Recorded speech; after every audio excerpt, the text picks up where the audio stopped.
la RTI et la Société de routes et de bâtiments Sorobat présentent la Côte d'Ivoire en marche.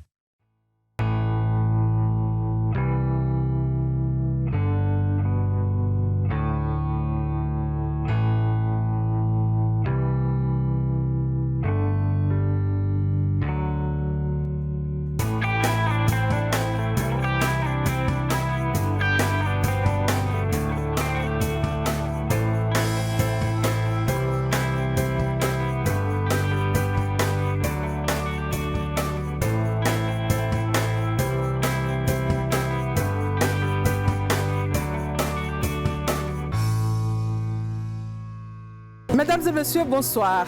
Vous avez sans doute vu ou entendu parler du parc d'exposition, mais avec la Côte d'Ivoire en marche, vous aurez tous les détails, toutes les informations en images et en contenu fouillé avant sa livraison.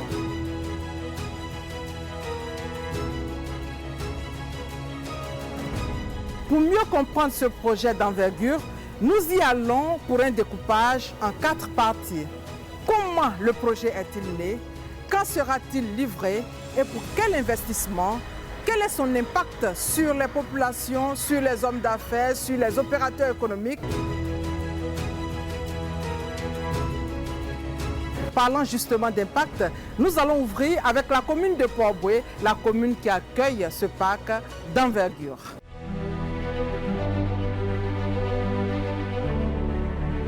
Port-Boué, commune située au sud-est du district d'Abidjan, Port-Boué fait la fierté de la capitale économique de Côte d'Ivoire avec la présence d'un grand projet moderne, culturel et emblématique pour toute l'Afrique de l'Ouest. C'est le parc des expositions d'Abidjan. Édifié à proximité de l'aéroport international Félix Houphouët-Boigny, ce parc est un projet attendu depuis 37 ans, qui est désormais une réalité grâce à la vision du président de la République Alassane Ouattara, qui a décidé de doter de la Côte d'Ivoire d'infrastructures modernes.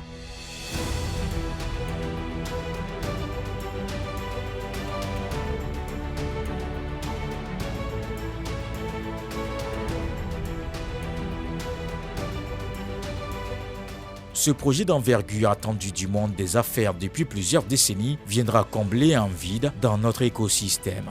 Une véritable merveille. Ce chef-d'œuvre fera désormais partie du grand projet de nouvelles villes aéroportuaires, aérocités, à vocation économique et va se distinguer. Le parc des expositions d'Abidjan doit faire de la capitale économique un hub régional capable d'accueillir de grands événements internationaux. Un véritable boom de chiffre d'affaires pour les populations de Port-Boué, de tout le district d'Abidjan, mais surtout de la Côte d'Ivoire. Le parc des expositions d'Abidjan, à proximité de l'aéroport international Félix Houphouët-Boigny, fait déjà rêver. Il prend en compte toutes les contraintes techniques et sécuritaires liées à l'aéroport et au terrain militaire. La construction de ce parc s'inscrit dans le cadre du projet Éco-Aérocité développé par le ministère du Commerce et de l'Industrie pour répondre à ses besoins. Comment se présente ce parc ? 2020, les travaux de remblayage et de terrassement ont démarré. Malgré la pandémie actuelle de la Covid-19, l'opérateur PFO Afrique en charge de ce chantier a mis en place un plan de continuité d'activité intégrant les mesures sanitaires en vigueur, lui permettant d'avancer dans l'exécution de cet important chantier. Conçu par l'architecte Pierre Fakouri, les équipes du PFO et du Bureau national d'études techniques et de développement BNET travaillent de concert afin d'actualiser le planning d'exécution des travaux du projet du parc des expositions d'Abidjan. Sur 3700 hectares, seulement 16 hectares ont été utilisés pour la construction d'un hall d'exposition, hall 1, d'une grande salle polyvalente Convention Center, d'un bâtiment administratif et de l'aménagement extérieur avec un parking couvert. C'est la première phase. Pour cette première phase, 3 édifices sont sortis de terre. Le hall 1, construit sur une superficie de 7200 m² et 6200 m² d'exposition, ce hall dispose d'une hauteur de 15 mètres et peut contenir 6000 personnes. Bâti de manière rationnelle et tramé avec des dimensions et des hauteurs permettant de répondre aux exigences variées des exposants. Une zone logistique desservie par une voie périphérique permet les livraisons, le dépotage et le stockage nécessaires au montage des expositions. Après le hall d'exposition qu'a mis sur le Convention Center, c'est un design architectural futuriste, une première dans la sous-région. Le Convention Center, c'est 9000 m² sous 35 mètres de haut. La toiture largement débordante projette un carré de 137 mètres de côté. Le dôme central est abrité sous une vaste nappe tridimensionnelle qui s'étend jusqu'au hall satellite pour les relier entre eux et forme un espace circulaire abrité. Il peut contenir jusqu'à 10 000 personnes. Destiné à un usage polyvalent, il possède des gradins rétractables permettant d'accueillir des conférences internationales, des salons, agriculture, automobile, jeunesse, tourisme, des expositions commerciales, des concerts, des fêtes, des banques, des manifestations politiques et des cérémonies de toutes sortes. Et enfin, un important parc de stationnement de 800 places est prévu à l'entrée du site. Ce parc des expositions d'Abidjan est devenu aujourd'hui une réalité. C'était le rêve du premier président de la République, Félix Houphouët-Boigny.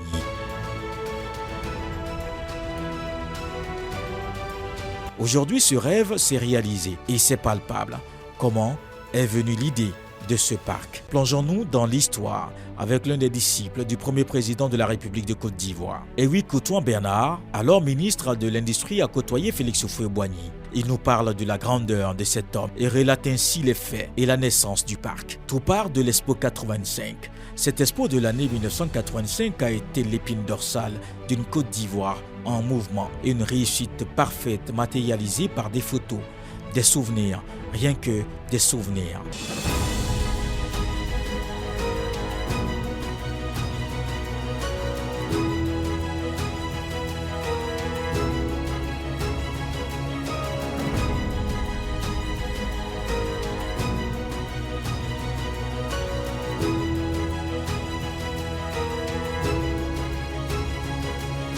Éric Coutouan ne veut pas se défaire de ces photos, moments inoubliables, il les commente avec émotion. Quand nous avons décidé de faire l'Expo 85 avec les doyens Amétier et Conan Lambert et que nous avons obtenu l'accord du président, le premier problème à résoudre, c'était de trouver un site. Et le site, j'ai failli dire de fortune que nous avons trouvé, c'était un ensemble de lots non encore mis en valeur à la Riviera 2. Et nous avons occupé tous ces lots qui n'étaient pas encore bâtis comme site de Expo 85. Mais tout au long de l'événement qui était programmé pour durer 2 semaines, qui a duré 3 semaines, nous étions préoccupés par le fait d'avoir un site permanent. Et la première idée était de trouver un terrain à Mputo. Quand nous avons examiné ce terrain, il ne convenait pas. Et alors, nous nous sommes transportés vers l'aéroport.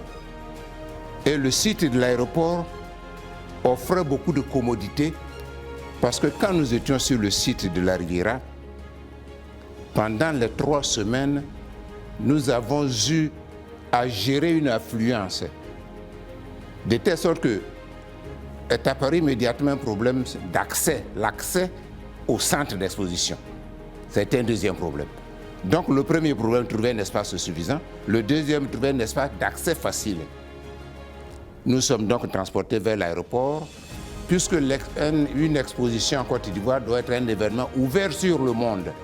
Donc chercher comment accueillir également des opérateurs économiques extérieurs. Et la proximité de l'aéroport nous a paru comme étant une bonne opportunité.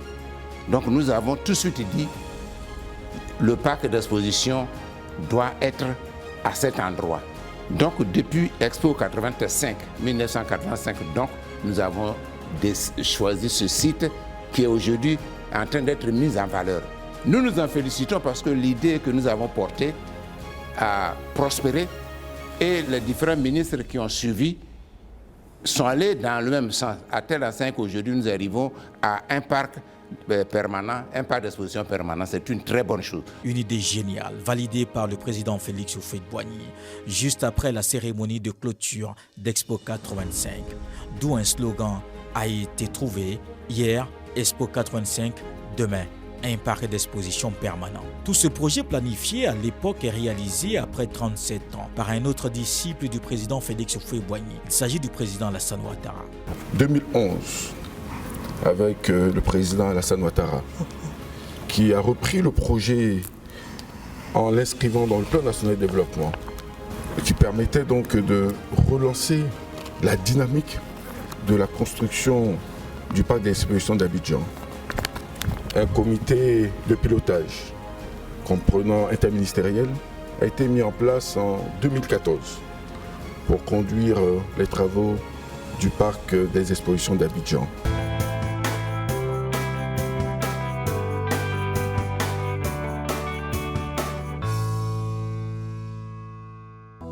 Soroubat CI est une société de BTP filiale du groupe tunisien Soroubat, fondée depuis les années 70 par son président Noureddine Achicha.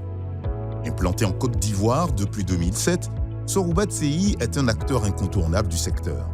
En effet, elle a réalisé avec succès des infrastructures routières d'envergure, longues de plus de 600 km. Actuellement, Soroubat CI emploie plus de 950 employés.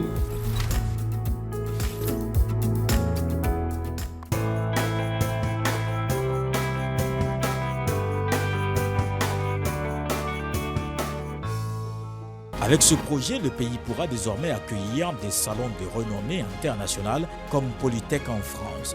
La construction de ce parc vient à point nommé pour aider la jeunesse en quête d'emploi. Au niveau de l'employabilité, je dirais qu'en pic de chantier, c'est-à-dire à la pointe haute, on avait environ 700 collaborateurs. Et sur ces 700 collaborateurs, 600 Ivoiriens ont été employés sur ce chantier. Nous avons en moyenne par an, sur les 3 années, une vingtaine de stagiaires qui sont passés. Et sur ces vingtaines de stagiaires par an, nous avons pu récupérer une dizaine qui ont intégré PFO avec des contrats à durée déterminée. Pour ces nombreux jeunes recrutés et qui travaillent depuis longtemps sur ce chantier, avoir de l'emploi est une satisfaction. Grâce à ce chantier aussi, ce boulot-là, j'arrive à ma sortie, j'arrive aussi à aider mes parents. En tout cas, ici, on ne se plaint pas. Je suis dans le bâtiment, je suis ferrailleur à PFO. Ça fait maintenant 2 ans que je suis ici. En tout cas, j'encourage les gens, les filles à faire ce même métier que moi parce que c'est un métier que je fais et je m'en sors un peu bien. Quasiment achevé, ce joyau architectural est impressionnant. Il sera l'un des pôles du développement économique du pays. Avec ce parc, Abidjan va faire rêver. Et cela, c'est la Côte d'Ivoire qui gagne. Mais comment se présente l'intérieur de ces bâtisses? Quels sont les matériaux utilisés? Pour en savoir plus, suivons le directeur du projet PFO dans une visite guidée. Nous sommes ici dans le hall 1 du parc des expositions. C'est un bâtiment, comme vous pouvez le voir, qui est spacieux, sans poteaux, qui fait 120 mètres de long par 60 de large, 7200 mètres carrés, qui est destiné à recevoir des expositions principalement. Expositions, salon de l'agriculture, salon de l'automobile, comme vous pouvez imaginer.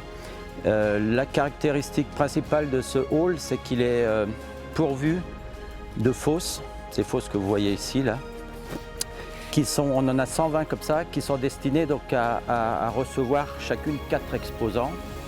Et dans ces fosses, je peux vous en montrer une qui est ouverte là, vous avez tout ce qu'il faut pour pouvoir accueillir des exposants. Électricité, eau, fibres,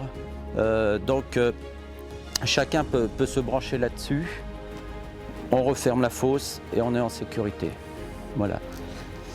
Sinon, ce bâtiment a également pour fonction d'accueillir des VIP. On a des salons VIP à l'étage et ensuite tous les lieux d'aisance sanitaire, lieux de restauration pour le public. C'est un bâtiment qui est aux normes européennes, parfaites, de très haut niveau, sécurité incendie, climatisation, tout est au top. Dans ce bâtiment, on est à un niveau de technique parfait. Je vais en profiter pour vous montrer donc, les premiers fauteuils qui sont arrivés, des fauteuils tout en cuir, qui sont design Pierre Fakouri. Ça, ce sont des fauteuils VIP et nous avons là-bas des fauteuils qui viendront sur les tribunes du Convention Center.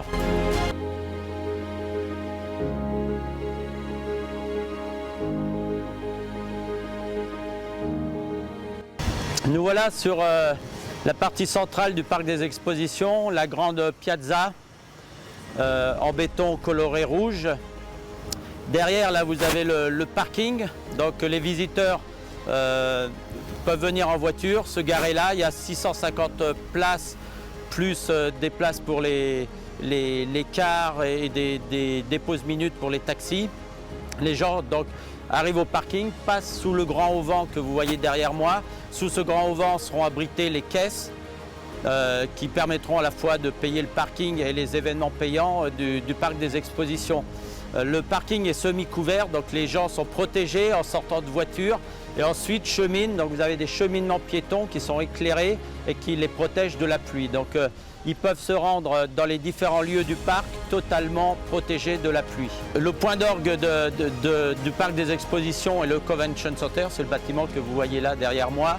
C'est un bâtiment qui fait 100 mètres par 100 mètres sans un poteau, qui fait 34 mètres de haut à l'intérieur, avec un système que vous voyez extérieur, un grand auvent extérieur qui s'étend sur une vingtaine de mètres et qui permettent d'accueillir aussi des expositions ou des événements en étant abrités.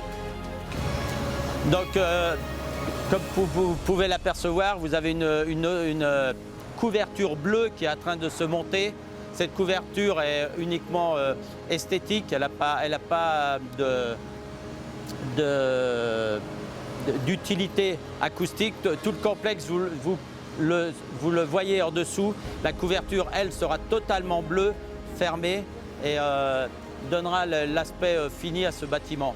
Je vous invite à entrer dans le Convention, à vous approcher pour voir plus en détail le bâtiment.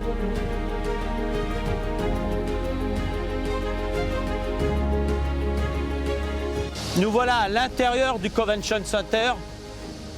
Donc ce bâtiment de 100 mètres sur 100 mètres sans un poteau, 34 mètres de haut, avec toute cette structure tridimensionnelle donc, qu'on a aperçue à l'extérieur et donc qui se prolonge à l'intérieur.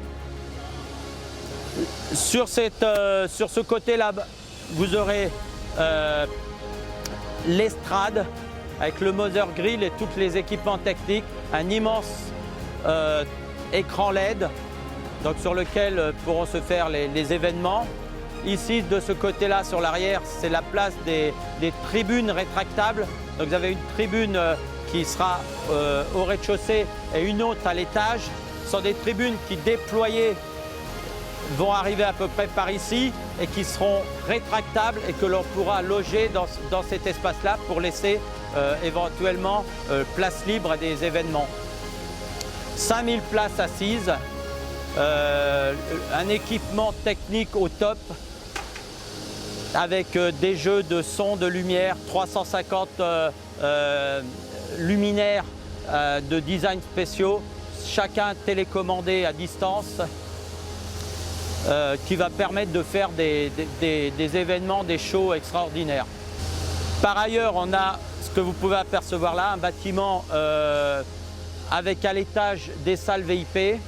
De ce côté-là, également des salles VIP, le poste de commandement. Toute la technique est évidemment cachée. Tout l'espace va être climatisé, ventilé. Il va répondre aux normes de sécurité les plus drastiques. Hall d'exposition, salle de convention center, bâtiment administratif, tout est beau. Rien n'est fait au hasard. Tout est conçu sur mesure et c'est une fierté pour le pays.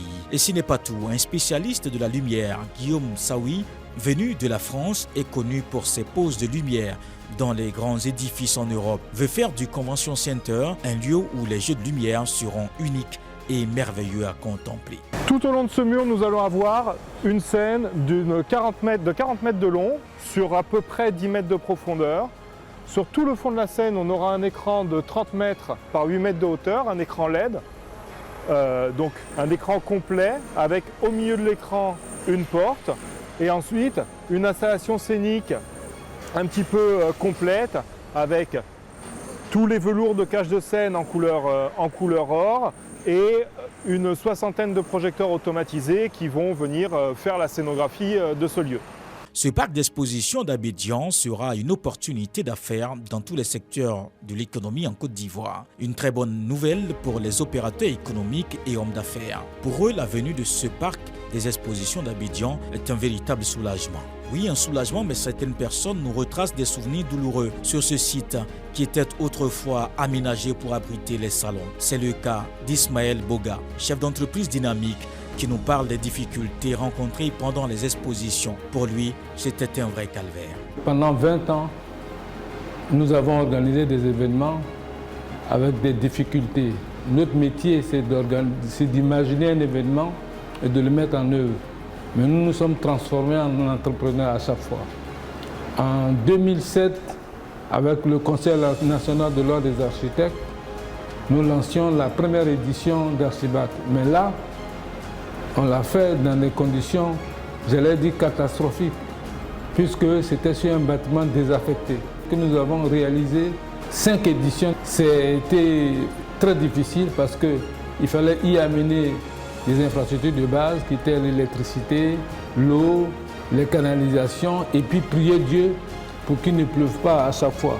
Un vrai calvaire qui se métamorphose en si peu de temps et une autre réalité qui nous offre la splendeur d'une architecture hors du commun. C'est la mission accomplie d'un grand bâtisseur dont sa vision repositionnait la Côte d'Ivoire sur l'échiquier international. Et cela, le président Alassane Ouattara l'a réussi. Pour vérifier cela, Edouard, un promoteur de foires d'Égypte, de l'Iran et du Pakistan depuis plus de 10 ans, a eu vent de cette grande réalisation et est venu voir ce qui se passe sur l'ancien site des foires et salons. Édifié, regard plongé entre les barres de fer, contemple avec admiration ce beau travail sur ce chantier. Dépassé par la grandeur des choses, il dit rêver.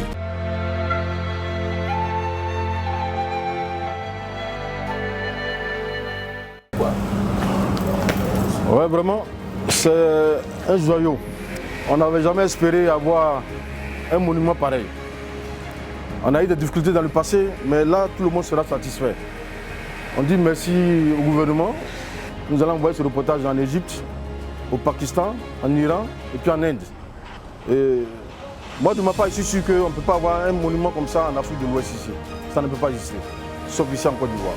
Mais ce n'est pas un rêve, c'est une réalité. Et cela, ça se trouve chez nous ici en Côte d'Ivoire. La deuxième phase du projet va démarrer bientôt et viendra se greffer à la première avec la construction de plusieurs édifices, à savoir le hall 2 et 3, des hôtels, des résidences, des bureaux, tous situés au cœur d'un environnement arboré. Le gouvernement est au travail. Avec ce parc d'exposition, la Côte d'Ivoire pourra accueillir 6 000 à 10 000 personnes dans un espace couvert et aménagé pour toutes sortes d'expositions commerciales, de manifestations économiques, culturelles, publiques et sportives. Merci à vous de nous avoir suivis. La Côte d'Ivoire en marche, une réalisation de CICE Images. La RTI et la Société de routes et de bâtiments Sorobat vous ont présenté La Côte d'Ivoire en marche.